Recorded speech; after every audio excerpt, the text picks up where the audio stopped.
Discourse 3, Saint Germain, Invocation. Thou infinite, all-pervading presence, with thy mighty radiance surging forth throughout the atmosphere of earth, we give praise and thanks for the onrushing Christ power of love and wisdom. With no uncertainty is raising the consciousness of mankind above the sordid selfishness of the activity of the outer self. We give praise and thanks that we have become conscious of the mighty, active presence at all times, and that in the conscious recognition of thee, thou dost charge our minds and bodies with thy pure presence forever. I bring greetings from the radiant host to you all. The Discourse. From within the radiance of the great electronic belt, I am projecting this today.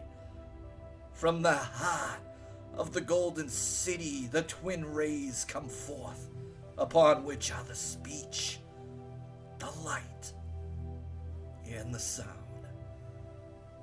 The time has rapidly enfolded us when we must be more aware of the great electronic belts encompassing all creation from the Godhead to the individual. The electric belt around the golden city is impenetrable, far more so than a wall of many feet of steel would be. So in a lesser degree, many the individual, with sufficient comprehension of the active principle of the God self, surrounded himself with an electronic belt or circle, which he may qualify in any manner he may choose. But woe be unto the individual who qualifies it destructively.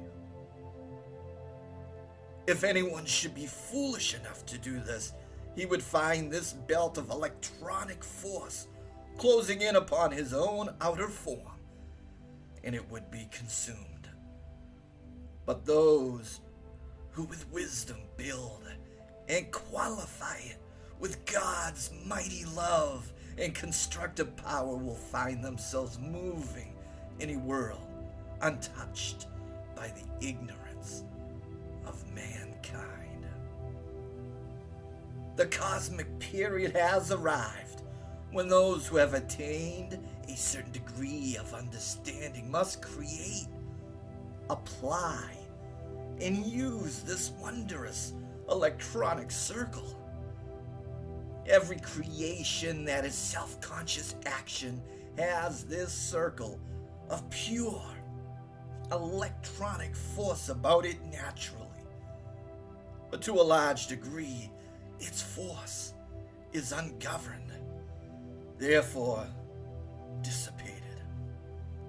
In consciously creating this mighty ring of pure electronic force, you stop all leaks in the generation of this limitless essence and hold it in reserve for conscious use and direction.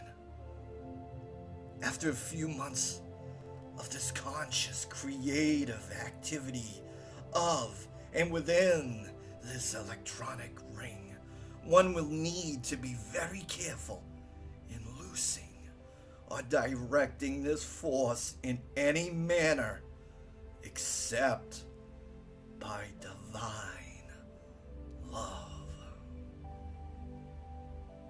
In the beginning of man's individualization, he was naturally surrounded by this natural magic circle. But as the consciousness was lowered more and more, rents were made in this great circle of force, causing leaks, as it were, until it has almost entirely disappeared. This, however, was not a conscious creation of the individual, but was a natural enfolding circle.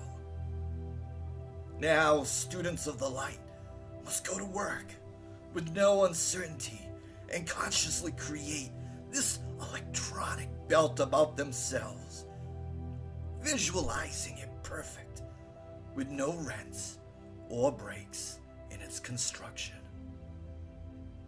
Thus, it will be possible to consciously reach within the electronic belt of the Godhead, and there receive limitless wisdom, love, light, and the application of simple laws by which all creative power is possible.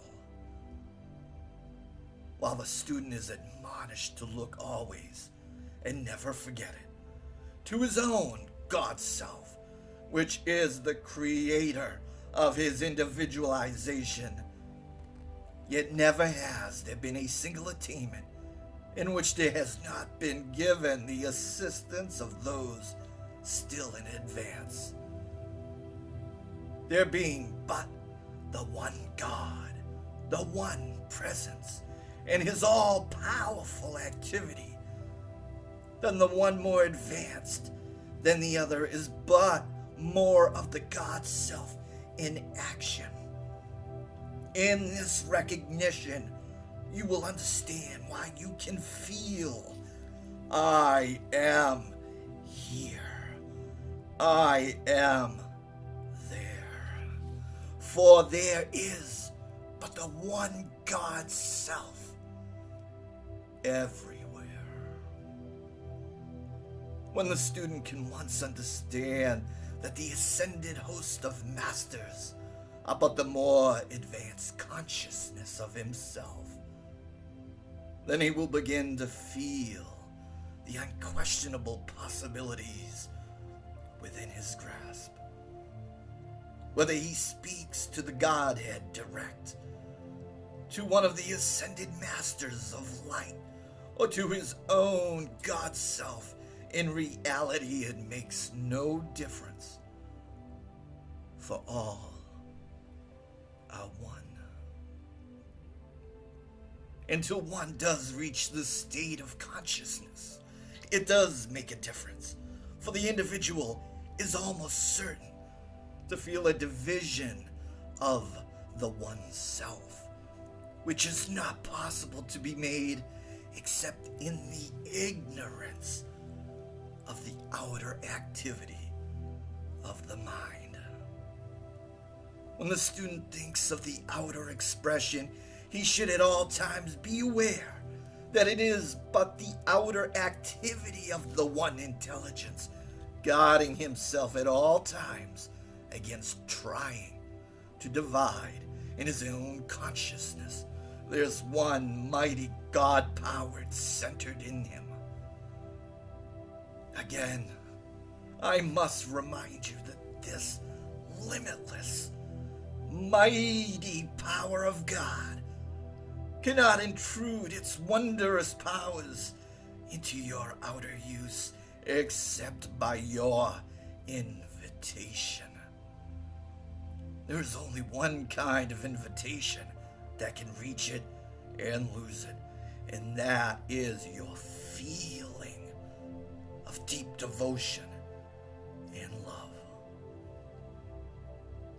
When one has generated about himself this electronic belt or ring, there is no power that can penetrate it except divine love.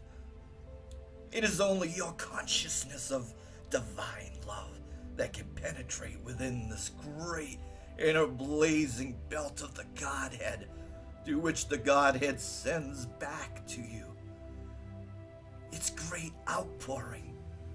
Mark you through his messengers, transcendent beings, so far surpassing anything of your present conception that it is not possible in words to convey to you the majesty of the love, wisdom, and power of these great ones.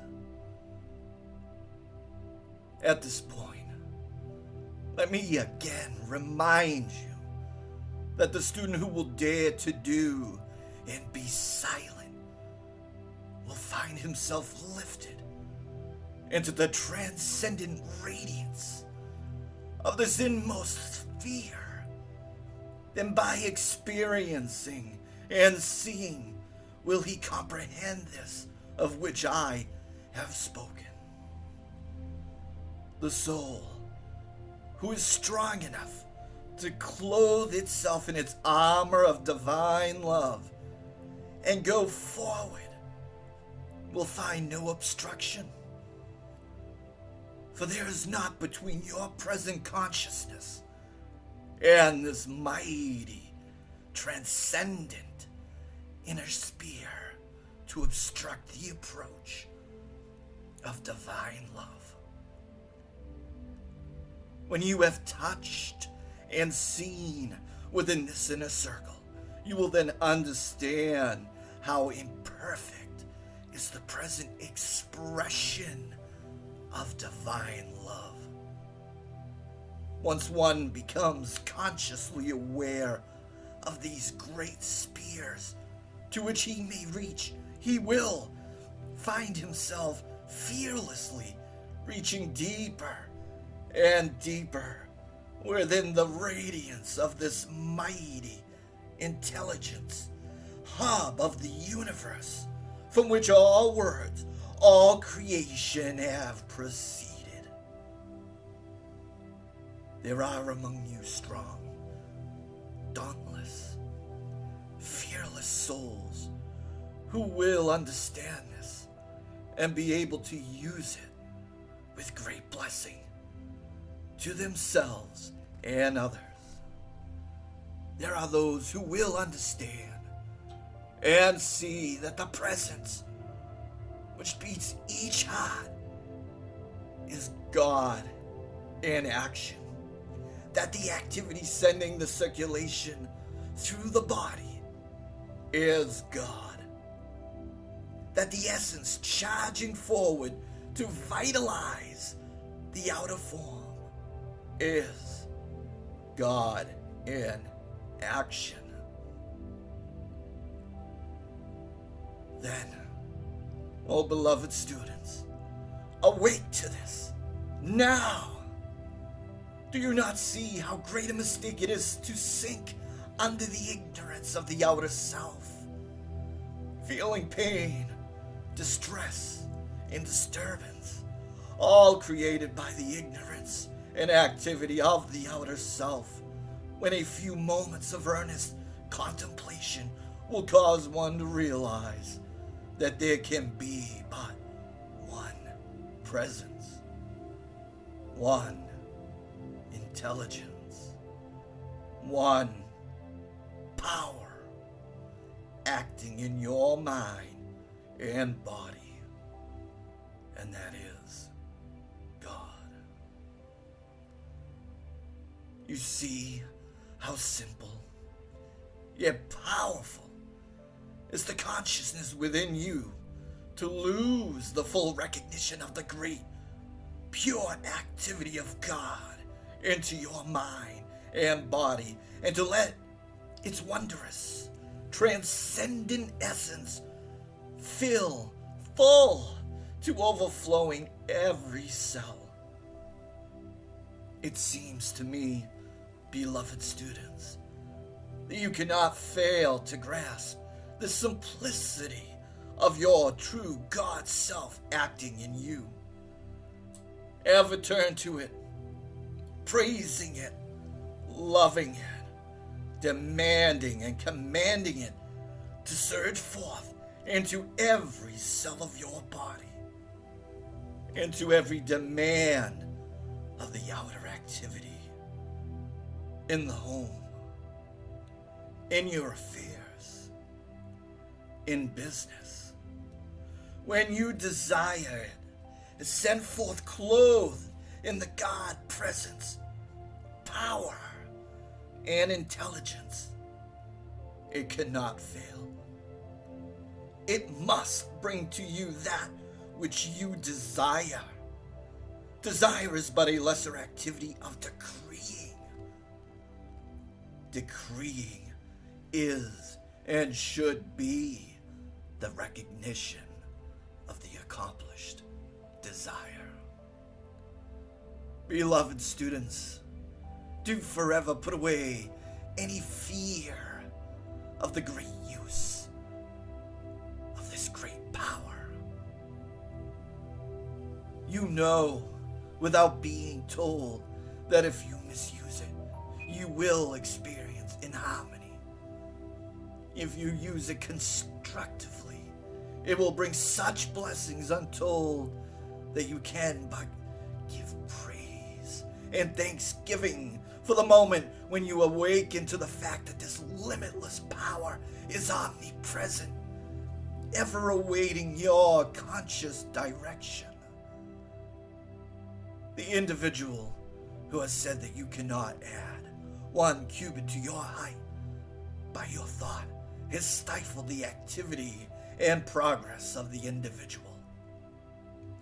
For thought and feeling are the creative power of God in action.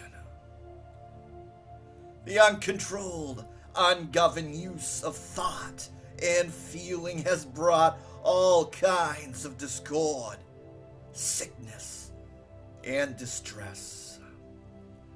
Few, however, believe this and keep going on and on, continually creating by their ungoverned thought and desire chaos in their worlds when they could as easily as a breath face about, using their thought constructively with the motive power of divine love, and build for themselves a perfect paradise within the period of 2 years.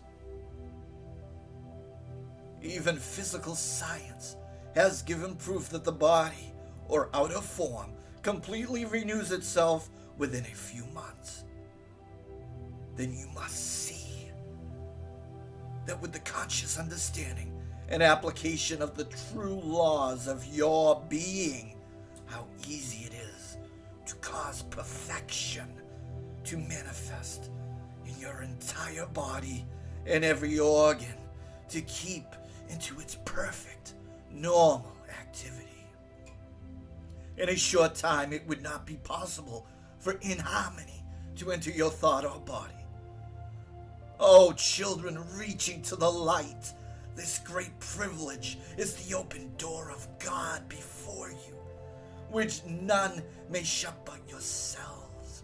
None may obstruct or interfere with it but yourselves. Fearlessly use your God-given dominion and power and be free. You cannot attain and hold this perfect freedom except through consciously applied knowledge. Now I shall give you a secret that, if understood by the angry or discordant individual, would tear him or her from that destructive activity, even from a purely selfish standpoint. The angry, condemning person who sends out destructive thought, feeling, or speech to another who is poised in his own God power receives back to himself the quality with which he is charged this power, while the poised person receives the energy which serves him and which he automatically requalifies by his own poise. Thus the creator of discord, through angry and condemnation, is consciously destroying himself, his world of activity, and his affairs. Here is a vital point students should understand. When one consciously reaches within the inner electronic circle of God, he makes his outer expression and activity a channel for the ceaseless outpouring of the pure essence from the Godhead. This, in itself, even though he be entirely silent in the outer expression, is one of the greatest services to humanity, which but few not ascended are aware of what it means to mankind.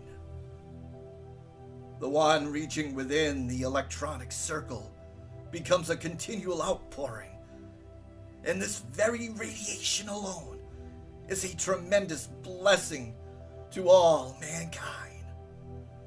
Thus, eon after eon have they been those unselfish messengers of God through whom was poured forth the blessing of those not understanding the uplifting presence of the surging energy. When there is one or more found who can be an outpouring for this great welled-up presence, it is likened unto the first trickling of a leak in a dam. As the consciousness is held steady and firm, and as the rent in the dam increases, greater volume of water comes forth. For at last, all obstruction is swept away, and the whole force back of it is poured forth into use. Unlike the water dammed up that rushes forward, dissipating itself because it is without direction, the God power, thus loosened, goes direct to the channel of consciousness most receptive, and there builds itself up, awaiting the opportunity to rush forward more and more. Thus, the student of light, aside from his activity in dispensing the truth, becomes, as it were, an artisan well, from the depths of which flows this mighty essence of God. The students should, at all times, remember, no matter what their mistakes may have been, God never criticizes nor condemns them. But at every stumble which is made, in that sweet, loving voice says, "Arise, my child, and try again, and keep on trying, until at last you have attained the true victory and freedom of your God-given dominion." Always, when one has been conscious of having made a mistake, his first act should be to call on the law of forgiveness and demand wisdom and strength not to make the same mistake a second time. God, being all love, must have infinite patience, and no matter how many mistakes one may have made, he can always, once again, arise and go unto the Father. Such is the love and freedom within which God's children are privileged to act. There is only one mighty, invincible, involving process, and that is through the power of consciously directing, generating divine love.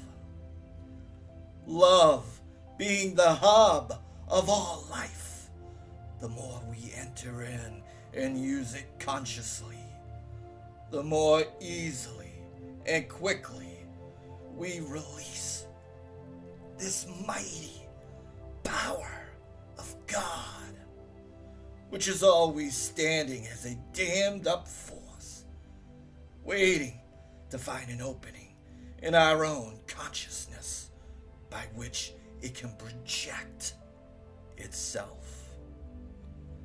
For the first time in many centuries, the searchlights, or rays, from the Golden City over the Sahara Desert are set into active operation over America and the earth. There may be some individuals who will see these rays, not knowing what they are. Mankind need no longer think that personalities can continue to generate their destructive forces and long survive. Those who can use this knowledge of the electronic circle should no longer be deprived of its benefits. Give it forth, and the warning with it. Use this statement. I am the fulfilled activity and sustaining power of every constructive thing I desire. Use it as a general statement, for the sustaining power is in everything that there is. I am here, and I am there. And whatever you want to accomplish is a splendid way to feel that you are using the one activity, and you thus rise above the consciousness of separation. Benediction. O mighty ones of the Golden City, glorified are we in thy wondrous radiance. Privileged are we in the use of thy great rays. Blessed are we in the conscious recognition of thy mighty presence. Enfold us forever in thy transcendent